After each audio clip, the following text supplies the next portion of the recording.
quick show of hands, who here has ever moaned or complained about the price of a product or service? I thought as much. I do. I'm sure we can say we all have. And we're not wrong to be disappointed.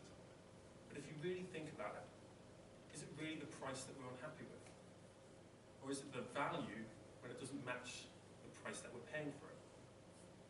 See, we tend to focus on price and look for that bargain or that discount.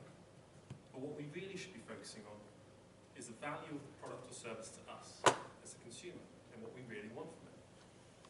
Because price being the problem, that's just a myth. Now, we all love a bargain, don't we?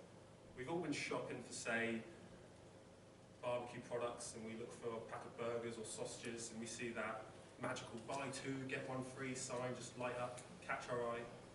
Before we know it, we've talked ourselves into buying 3 packs instead of 1. But we tell ourselves, it doesn't matter, they'll get eaten. Or, I don't mind spending a little bit more now to save in the long run.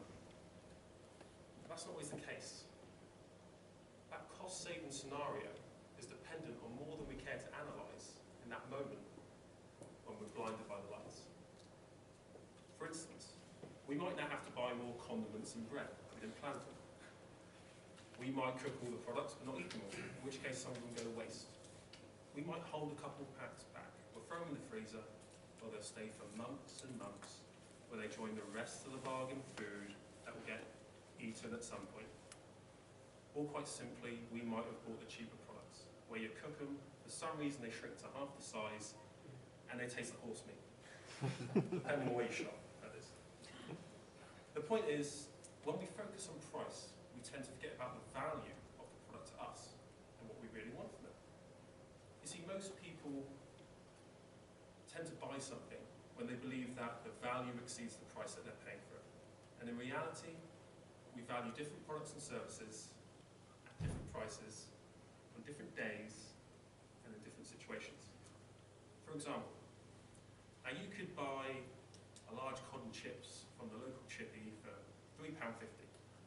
Now you can buy that same cod and chips from a restaurant, and you might pay £8 to £10.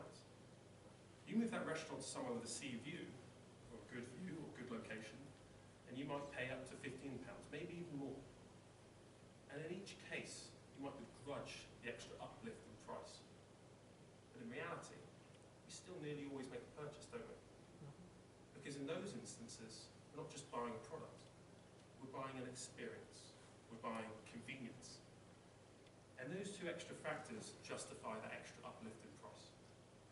Now, another example. Take airlines. You can fly with British Airways for, say, £250 to Spain. Or you can fly with Ryanair for £100. Now, for the sake of this talk, I'm going to assume we've all flown with budget airlines. And we may have heard someone complain. And that person might have been ourselves. The leg room's not enough. I've certainly said that. I'm sure Chester probably has. The flight times are inconvenient. There's an add-on cost for every little thing, including printing your boarding pass off at the front desk, which I do think is ridiculous. But I'm not saying there's a right or wrong airline to fly with. I'm saying when we do complain about these things, it means the price is not matching the perceived value of what we thought we were buying. We didn't get what we wanted from the purchase. You see, when we fly with budget airlines, we forget we're paying to be transported from A to B. That's it. Yet we expect a much better experience, don't we? But with BA, you pay for that experience. You do get the leg room. You do get the convenient flight times. There'll be less delays. And you might even get food and drink included sometimes. Yet you'll hear more people complain about the Ryanair experience than the uplift in BA prices, and the fact that they're more.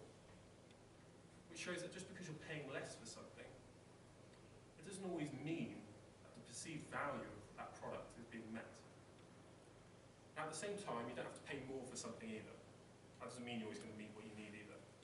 You know, just to pay more doesn't mean you're going to get what you're looking for in terms of your goals. But you need to know what your goals are. Let's go back to fish and chips with a good view. You could argue that you could buy them from the local chippy, walk down to the beach, same perceived experience that you were looking for at a much more reasonable price. Now, I'm not saying I'm a rep for BA or own a local fish and chip shop and I want you all to buy from. I'm saying I'll happily buy all these products and services when it is that I know what I'm looking for. I'm saying it's important to understand what you really want to achieve, and only then will you put your own value on what it is that you're buying and get your focus away from the price.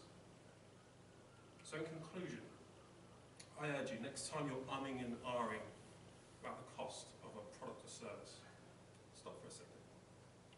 Think, what am I actually trying to achieve? Am I just buying this product because of brand recognition, something that I trust? Am I buying it because I want a certain experience? Focus on the value and what it means to you, not the price.